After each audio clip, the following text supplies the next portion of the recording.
Hello दोस्तों, मैं विशाल और आप देख रहे हैं आपका अपना चैनल लाइफ इज फिल्मी। ये रामसेस के TV show the Zee horror show की सीरीज का वीडियो है। आज हम बात करेंगे इस शो की कहानी आत्मा की। इस कहानी के 4 एपिसोड हैं। पहले एपिसोड के शुरू में सिद्धांत अपनी पूरी फैमिली के साथ शहर से दूर अपने नए बंगले में आता है।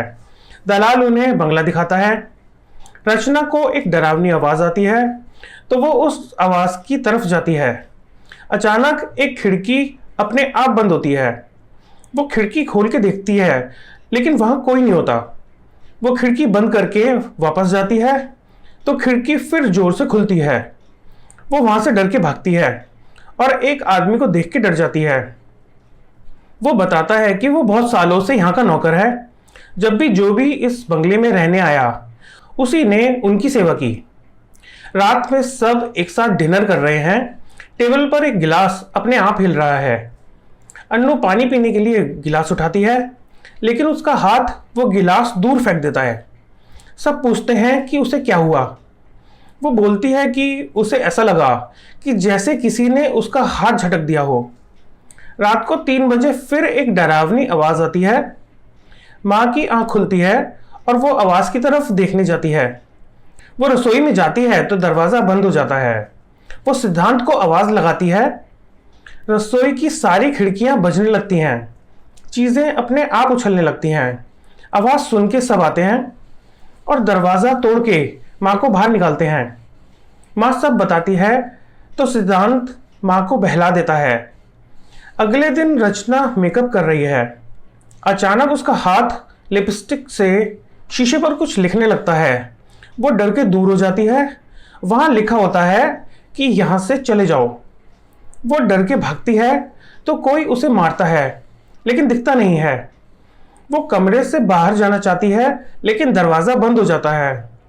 मोहित साइकिल चला रहा है और अन्नू नहा रही है। अचानक साइकिल रुक जाती है, फिर तेजी से आगे पीछे चलने लगती है। अन्नू भी बाथरूम में डूब जाती है। मोहित सीढ़ियों से गिरने वाला ही होता है कि दादी उसे बचा लेती है। साइकिल सीढ़ियों पर गिर जाती है और फिर हवा में तैरने लगती है। वो बहू को आवाज लगाती है। अन्नू भी बाथरूम से बाहर आती है। माँ दरवाजा खोलती है तो अन्नू बताती है कि किसी ने उसे पानी में खींचा और उसका गला दबाया। माँ बोलती है कि जरूर इस घर पे किसी बुरी आत्मा का साया है। वो रचना को आवाज लगा के भागते हैं तो सब दरवाजे बंद होने लगते हैं। वो मदद के लिए चिल्लाते हैं लेकिन कोई नहीं सुनता। उन्हें दीवार से खटखट की आवाज आती है। फिर दरवाजा खुलता है और तेज रोशनी होती है। यहाँ पहला एपिसोड खत्म होता है।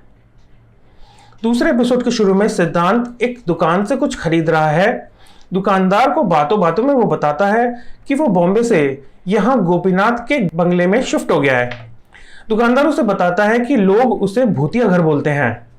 3 साल पहले एक परिवार वहां रहने आया था लेकिन अगले दिन सब फांसी पर लटके मिले। सिद्धांत घर आता है तो रचना माँ माँ कह के रो रही है। माँ उन्हें मरी हुई मिलती है। वो अन्नू और मोहित को आवाज लगाते हैं।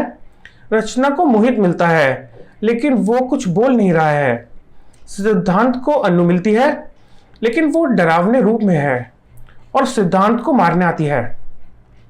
वो उसका गला दबाती है तो सिद्धांत उस पर कुछ मार के खुद को बचाता है। सिद्धांत उसे बेड पे लेटाता है। अचानक उसकी आंख खुलती है और वो सिद्धांत के बाल पकड़ के उसे धक्का देती है। फिर वो अपना सर घुमाने लगती है और बेहोश हो जाती है। रचना कहती है कि शायद उसे किसी प्रेत ने जकड़ लिया है लेकिन सिद्धांत इस बात को नहीं मानता। वो डॉक्टर को लेने चला जाता है। तुकाराम रचना को बोलता है कि यहाँ आके उन्होंने गलती की है। 20 साल से वो देख रहा है जब से इस बंगले के मालिक यहाँ से गए हैं। उनके बाद कोई भी यहाँ आके रहता है तो वो मर जाते हैं। वो बोलता है कि अन्नू को प्रेतात्मा ने अपने बस में कर लिया है। डॉक्टर अन्नू का ब्लड प्रेशर 280 से ज़्यादा देखकर बोलता है कि ऐसी हालत में नसें फट जाती हैं या ब्रेन हैमरेज हो जाता है और उसकी हार्ट बीट भी अब नॉर्मल है। वो उसे इंजेक्शन देने लगता है तो वो आंखें खोलकर डॉक्टर का गला पकड़ लेती है और उसे ही वो इंजेक्शन लगा देती है। सिद्धांत उसे पकड़ता है तो डॉक्टर भाग जाता है। वो उसे बेड से बांध देते हैं।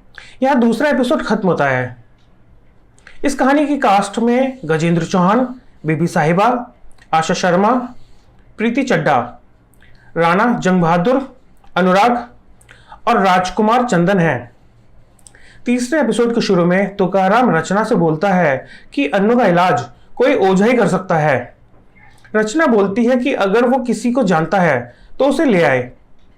सिद्धांत बोलता है कि वो इन बातों पर विश्वास नहीं करता।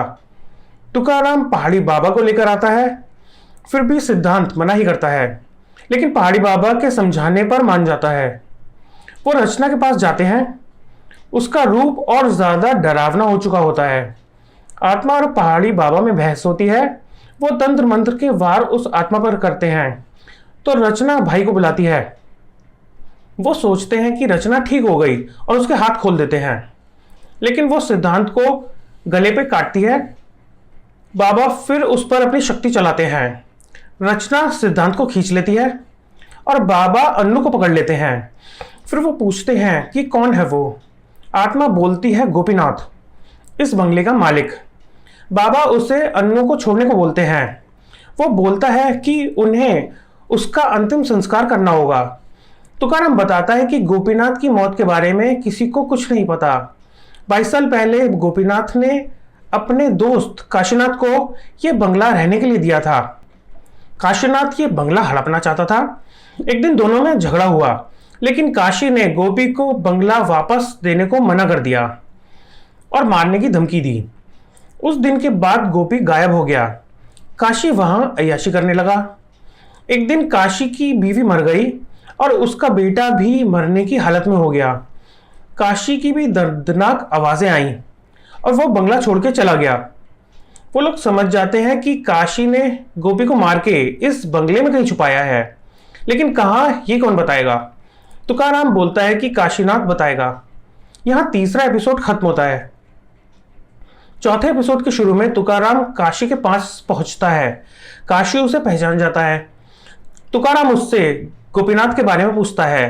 पहले तो वो इनकार करता है, लेकिन फिर वो मान लेता है कि उसने ही गोपी को मारा था। लेकिन वो भी आज तक चैन से नहीं जी पाया। उसके बीवी बच्चे मर गए। वो बताता है कि उस रात गोपी शराब पी रहा था।